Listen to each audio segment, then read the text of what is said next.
A partir de agora, JC às 15, informação para quem decide. Comigo, Calbi Cerquinho, e também com o editor-chefe do Jornal do Comércio, Fred Novaes, aqui nos históricos estúdios da Rádio Baré do Amazonas. Fred, boa tarde. Fred, temos convidado mais do que especial hoje. Boa tarde, Calbi. Boa tarde, amigos aí que nos acompanham ao vivo aí pelo Facebook, também pelo YouTube, também pelo nosso site do Jornal do Comércio, no jcam.com.br. É verdade, Calbi, hoje a gente tem a satisfação de estar recebendo aqui nos nossos estúdios o secretário de Cultura do Estado, Marcos Apolo Diniz. Aqui, duas boas-vindas. Muito bem-vindo aqui ao nosso programa. Tudo bem? Obrigado a todos. É uma satisfação enorme estar com vocês aqui hoje para a gente conversar um pouco sobre a cultura do nosso Estado. Satisfação enorme. Secretário, a gente viu aí durante a pandemia várias ações aí da Secretaria de Cultura, possivelmente coroado agora neste mês com relação à lei que foi instituída com relação ao Fundo Estadual de Cultura, né? Eu queria que você falasse um pouco sobre isso. Que ganhos isso traz aí para a classe artística local e que tipo de projetos vão ser beneficiados com esse tipo de iniciativa? Perfeito. A Lei Aldir Blanc, né, que foi muito bem, foi muito bem acertada aí de fazer essa homenagem ao grande compositor Aldir Blanc. A gente começou a discutir, logo que começou a pandemia, nós partimos ali para o Fórum Nacional de Secretários e Dirigentes de Cultura, num debate na busca desse apoio junto ao governo federal, uma vez que os estados estavam ali numa situação realmente limitada no que diz respeito à sua possibilidade de alcance de ações que pudessem beneficiar a categoria. E aí passamos aí por uma série de diálogos a nível realmente nacional, com a deputada Benedita, que é lá a pessoa que está à frente da Comissão de Cultura na Câmara dos Deputados lá em Brasília. Depois teve aí a Jandira Fegali, que é a deputada do Rio de Janeiro, que passou a ser a relatora aí da lei. E aí surgiram então várias leis, vários formatos de lei, que a partir justamente dessa articulação, desse diálogo, a gente conseguiu que houvesse uma convergência para essa lei que hoje está avançando aí na sua regulamentação. Ela são 3 incisos aí, né? Ela tem 3 momentos aí. Um é o auxílio emergencial de R$600 durante 3 meses. O auxílio aos espaços culturais, centros culturais, pontos e pontões de cultura, circos, movimentos culturais. E a parte também dos editais, que é aquela forma democrática aí de você fazer esse auxílio aos fazedores de cultura. Então, para o Estado do Amazonas, para o governo, a princípio, quando eu falo a princípio, porque eu preciso dessa confirmação quando o recurso realmente estiver disponível. O valor destinado ao governo do Estado é R$ 37.981. Desse valor, 20% nós estaremos destinando a editais e o restante será para o auxílio emergencial. Os municípios, eles ficarão com a parte do auxílio aos espaços culturais e também nessa categoria de editais. Hoje a nossa cadeia produtiva da cultura, a gente chega aí a quase 120 mil pessoas que fazem parte dessa cadeia produtiva. 120 mil? 120 mil pessoas no estado inteiro. O auxílio emergencial, a nível de números, nós vamos conseguir atender, se realmente vier o valor que está previsto, nós conseguiríamos atender pouco mais de 16 mil pessoas. Né? Compreendendo que nesses 120 mil pessoas, há sim pessoas que não se enquadram dentro dos quesitos e critérios para o recebimento do auxílio. Nós vamos ver aí na prática como é que isso vai realmente se desenrolar. Entendendo que aí a gente alcança também o pessoal do artesanato, tem uma série de segmentos que vão além dos artistas, né? Então, é bem ampla e a gente acredita que vai conseguir aí atingir bem aí a todas as camadas do segmento cultural. Inclusive, só para complementar, Calbi, a gente viu também uma parceria, inclusive, de instituições privadas no sentido de buscar um auxílio, vamos dizer assim, emergencial para várias categorias. A gente viu jornalistas serem beneficiados, né, numa iniciativa aí que teve o CODESE junto com o Sindicato dos Jornalistas. A gente viu também aquela organização do FIEAN, CIEAN, Abraciclo, que também se uniu e acredito que tenha repassado cestas básicas, isso, né? Isso, nos auxiliou também. Teve todo esse apoio aí, né? Além disso, o que mais o governo conseguiu dar de suporte nesse período de 3 meses aí à categoria artística, que foi uma das mais prejudicadas, né? Por conta do isolamento social, que ficou sem ter esse tão querido público, né? Como é que foi isso aí? Nós entramos num processo de inquietude muito grande quando começou a pandemia. Nós estávamos ali à véspera, inclusive, de lançar um edital, seria ali um momento, inclusive, significativo para a Secretaria, uma vez que já estávamos aí desde 2013 sem um edital de fomento, e aí acabamos sendo impossibilitados por conta da pandemia, mas aí o governo, nesse diálogo com o próprio governador, que é uma pessoa extremamente sensível, ele de imediato aí nos deu carta branca para que a gente começasse um conjunto de ações. A primeira delas foi o edital Fica na Rede Maninho, de conteúdo digital, onde nós recebemos 791 projetos. Desses 791, nós conseguimos agraciar 290 projetos que se apresentaram. Vai até agora, até amanhã nós estaremos encerrando o projeto com as últimas exibições, com um fato inclusive inédito aí, já estão todos pagos. Olha só. Todo mundo pago, a gente não terminou, fez, já recebeu. Resolvido. Isso foi um objetivo nosso de trabalhar de forma realmente emergencial. Tivemos aí esse auxílio de cestas, nós já estamos falando aí de quase 60 toneladas de alimentos que foram distribuídos só pela Secretaria de Cultura. Então, auxiliando aí, fizemos um mapeamento onde nós identificamos aí mais de 4 mil pessoas da cadeia produtiva da cultura que nos solicitaram algum tipo de auxílio. Abrimos uma agenda virtual que funciona muito bem, uma vez que as pessoas conseguem divulgar ali as suas lives, por exemplo, solidária, e a partir dali ela tem um alcance maior, uma vez que a gente tem quase 40 mil seguidores só no Instagram. Nós somos a terceira rede social do estado. Legal. Então a gente consegue repercutir bem a divulgação dessas ações, e os artistas têm se beneficiado com essa agenda virtual, tanto no sentido de se manter ativo aí, manter o seu nome presente na cena cultural, como também receber auxílio aí das pessoas que ajudam aí através de depósitos ou mesmo cestas básicas. Foram algumas das ações. Montamos já no início ali um comitê de crise, onde nós debatíamos de domingo a domingo, de manhã, de tarde, de noite, tudo que era possível para que a gente pudesse realmente auxiliar essa cadeia produtiva. Abrimos diálogo com todos os municípios, reunião com os secretários municipais de cultura para também entender como estava a realidade naqueles municípios, reunião com as classes, com os movimentos culturais, para que a gente pudesse também encontrar juntos soluções que pudessem aí amenizar, compreendendo que nós vivemos um outro momento da história da cultura no país, né? Então, realmente foi para a gente um grande desafio, e enquanto a pandemia realmente... e agora tivemos uma nova vitória, que é essa questão do início das atividades no teatro, cinemas, circos, mesmo com 50% dos eventos sociais, dos espaços culturais. A gente também já está conseguindo aí dessa forma, então, fazer com que os segmentos artísticos comecem a retomar as suas atividades. E a Lei Aldir Blanc, que é uma conquista nacional, são 13 bilhões, que foi identificada a partir do Fundo Nacional de Cultura, a partir de um superávit que já existia lá. Então são algumas conquistas e avanços que nós tivemos aí nesse período de pandemia, dentre outros. Queria também ressaltar um conjunto de ações que nós lançamos, que é o Cultura Sem Sair de Casa. Nós migramos as atividades da Secretaria de Cultura para dentro das plataformas digitais.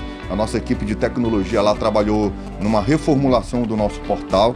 Então hoje o nosso aplicativo, nós temos um aplicativo, temos o portal que é o cultura.am.gov.br, e a gente tem um aplicativo também que é o cultura.am.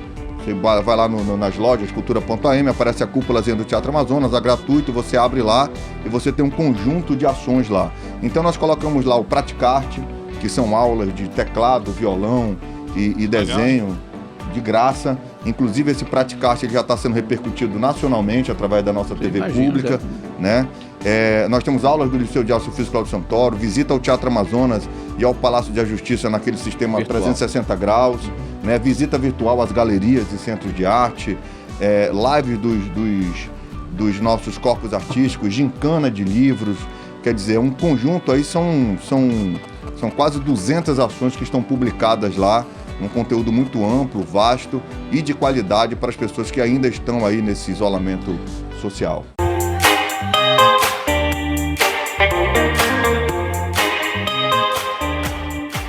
Secretário, nessa pandemia a gente teve vários tipos de problemas e, consequentemente, várias ações tiveram que ser tomadas. O senhor aí desfilou várias delas.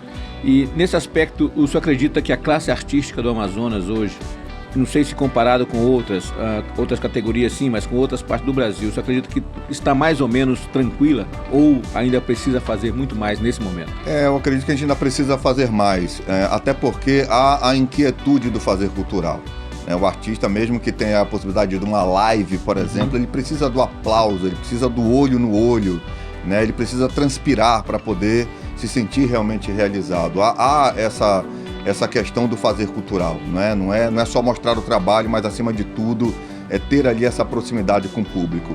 E das ações que estão sendo implementadas, assim, são passos, assim, como eu falei, é uma cadeia produtiva muito grande, nem todos estão sendo contemplados, alguns já foram auxiliados de outras formas por outras entidades, instituições, mas a gente acredita que a coisa só vai estar realmente regularizada e normalizada quando a economia realmente tiver aí a sua retomada, nós já pudermos trabalhar aí com a full, né, com 100% aí sem restrição de público, já com a vacina, se Deus quiser, aí devidamente aprovada e isso vai fazer com que a gente possa então entender, agora o fazer cultural está voltando aí para os trilhos.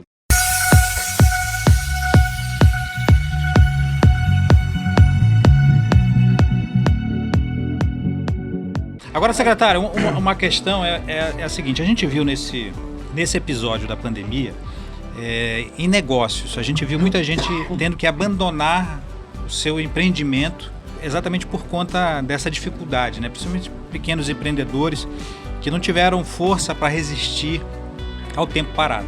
Então a gente viu muito dos empreendedores deixando as suas atividades. Eu queria saber se na área da cultura, se o senhor teve informação com relação a também de pessoas que militam nessa área cultural e que por conta dessa situação de não ter público, não ter mercado e ter ainda uma dificuldade que de repente também tenham sido obrigados a buscar, enfim, fonte de renda em uma outra área e tudo mais. Vocês têm informação com relação a isso? Eu não te trouxe os números aqui porque é um processo que está em andamento dentro do nosso setor de economia criativa, mas a gente identificou artistas, por exemplo, que partiram para a área de alimentação, de fornecimento de alimentação, né? Artistas que ampliaram aí os seus outros talentos, os seus outros fazeres, divulgando isso na internet para buscar ali na área do comércio, seguindo a sua carreira nesse movimento das lives, mas também buscando, como por exemplo nesse da distribuição de alimentos, alguns designers,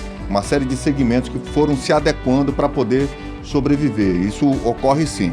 Só que, diferente do comércio, do empresariado, que a gente acompanha aí realmente esse impacto na economia da questão das empresas fechando, alguns CNPJs aí precisando, não conseguindo atuar mais, o artista não. Ele está, digamos que, se virando como pode, mas ele não vai deixar... Vai passar uma chuva, né? Mas ele não vai deixar de fazer o que ele faz, diferente de muitos empresários que não conseguirão retomar os seus empreendimentos. Os artistas não, eles estão se virando, muitos deles com o que podem, com seus outros talentos. Já encontrei artista, por exemplo, trabalhando em clínica, né? Fazendo ali um trabalho numa clínica, numa série de segmentos. E isso já tem, inclusive alguns até reportando isso para a gente. Mas não tem jeito, passou a pandemia, eles certamente estarão retomando aquilo que eles fazem, porque é o que eles gostam de fazer, é o que eles fazem bem. E uma vez artista...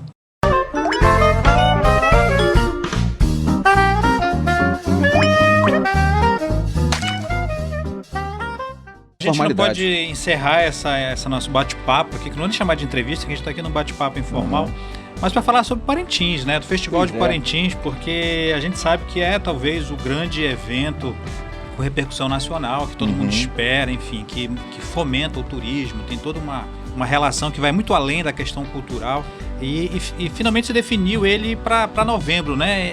Em que termos está essa questão do festival? Eu queria que o senhor detalhasse um pouco como é que foi essa articulação para essa definição e em que ponto a gente pode passar assim, aos nossos seguidores que estão ainda em dúvida, e muita gente também prefere nem optar em nem não ir, né, por conta disso. Como é que ficou essa definição do festival? Bem, os bois ali naquele momento, eles se posicionaram fazendo a divulgação de uma nova data que eles compreenderam a partir ali de algumas informações que eles escolheram, né? A possibilidade de realização do evento naquela data, naquele momento. Como você bem disse, o festival ele vai além da cultura, ele tem um impacto de 70%, 80% na economia do município, automaticamente isso reflete na economia do estado. Tem ali um volume muito grande de geração de empregos. Por exemplo, agora mesmo, durante a pandemia, a gente entendendo qual era o impacto da não realização de Parintins, a gente enumerou mais de 5 mil pessoas que atuam diretamente na realização de Parintins, só no município de Parintins, fora as pessoas que migram para lá para também fazerem algum tipo de atividade comercial a partir do festival. Eu estou falando aqui os artistas, o pessoal da cidade ali que implementa alguns pequenos comércios, a questão da rede hoteleira, transporte, os tricicleiros, enfim, já mais de 5 mil pessoas, né? Fora toda essa cadeia. O governo se posicionou ali naquele primeiro momento explicando que precisaria se ter o entendimento junto aos órgãos competentes, o entendimento se pode, se ou não, porque não dá para fazer meio festival, né? Tem que entender como isso funcionaria. Não dá para ficar só um boi, né? Não dá para ficar, não tem como. 50%. Ao mesmo tempo, o governo não tem como virar as costas para os bois e nem muito menos para o município de Parintins. A gente compreende aí que até o final aí do mês de agosto é possível então dialogar com os órgãos competentes para que eles digam então de que modo isso pode ocorrer e se realmente pode ocorrer. Os bois, eles então não está certo ainda a realização. Os bois, eles têm um deadline ali até o dia 1º de setembro, que seria a data que eles precisariam entrar nos galpões para começar a produzir, para poder realizar nessa data. 1º de setembro? 1º de setembro é um deadline. Para o festival ser em novembro? Em novembro, Setembro, outubro, 2 meses de trabalho, mais ou menos. Um pouquinho foi um planejamento que eles apresentaram para a gente, mas para se compreender, foi uma iniciativa deles nesse sentido, compreendendo que até para o boi é difícil, porque na verdade não é um ano sem festival, são 2 anos sem festival. Porque você tem 6 meses de 2019, todo o ano de 2020 e mais 6 meses de 2021. Então o município ficaria 2 anos sem aquela atividade econômica. Então isso realmente é muito pesado. E o Estado também precisa entender qual vai ser a sua capacidade para poder estar realmente realizando, auxiliando ali o evento. Então isso tudo realmente está em estudo, mas isso está ocorrendo não só com o Festival de Parintins, eu acredito que com todos os eventos. Alguns já se posicionaram no sentido de cancelamento e adiamento. O FECANI já... o FECANI ia fazer uma versão digital, não sei bem como está isso agora no presente momento, mas outros festivais nacionais estão se posicionando também para nessa época agora estarem dialogando com os órgãos, para então estar dando... Até porque uma pandemia é diferente, como a gente falou numa outra pauta aqui, é diferente de outras crises, né? Não tem, por mais que os bois queiram, que os parintinenses queiram, que as pessoas queiram, tem coisas que vão além da nossa vontade. Do nosso não basta querer, desejo, né? Exatamente. Se a saúde vê lá que isso pode significar a perda de vidas, não vai ter como... Então, esse encaminhamento da realização do festival está sendo muito mais proposto pelos bois e pela própria prefeitura de Parintins. O Estado apenas está... porque mediador, né? Na verdade, o Estado sempre foi, né? Que é o Estado também que compõe. Quem coloca o boi na arena são os bois, não tem dúvida. E o governo tem uma participação fundamental nisso pela questão de infraestrutura, né? O apoio mesmo financeiro, esse investimento para que isso gere aí toda essa cadeia econômica. Mas isso aí foi assim, eles quando propuseram a nós, na nossa cabeça ficou muito claro isso, assim, que vai além da vontade do governo, a vontade do Estado, a vontade dos bois, a vontade do município. Vai depender realmente do que os órgãos vão sinalizar em relação a isso. Porque órgãos, quando o senhor fala, principalmente saúde. FVS, Suzano.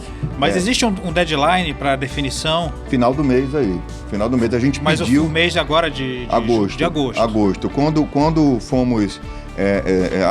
quando dialogamos com os bois em relação a isso, no último diálogo que houve nesse sentido, a gente, de forma muito clara, os bois também, a gente compreende que eles não estão sendo incompetentes, até porque eles têm um compromisso com aquilo que eles fazem, têm um compromisso com o município e têm um compromisso com a cultura, né? E eles estão assim está muito claro entre todos, não há conflito, não há, não há nada disso. Há sim um sentimento do movimento cultural, de realização do evento, e sim de uma parte da população que gosta do festival, Há uma outra parte da opinião pública que compreende a questão da não realização, e nós temos aqui os órgãos que vão responder isso de forma muito técnica e prática. Se não for possível fazer, infelizmente, não realmente, mas a gente vai... Não vale a pena também arriscar as vidas e tudo mais. Exatamente, mas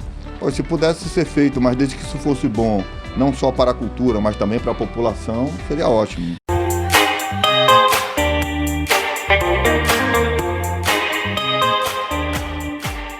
E nesse clima que a gente se despede aqui do secretário Marcos Apolo, da Secretaria de Cultura do Estado do Amazonas, dizendo, acima de tudo, Marcos, que a gente está aqui à disposição da Secretaria, de certa forma, para você sempre estar divulgando aqui com a gente, no JC às 15, no próprio Jornal do Comércio. É isso mesmo, Fred, a gente está sempre aqui para você ficar à disposição.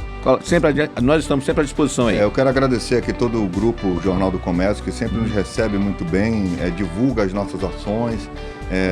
Tem uma relação muito próxima, historicamente tem uma relação muito próxima com a cultura do nosso estado. Então, para mim é uma honra, uma satisfação muito grande poder estar aqui conversando com todos vocês que estão conosco aí online nesse momento, com os amigos que foram tão generosos aí nos questionamentos.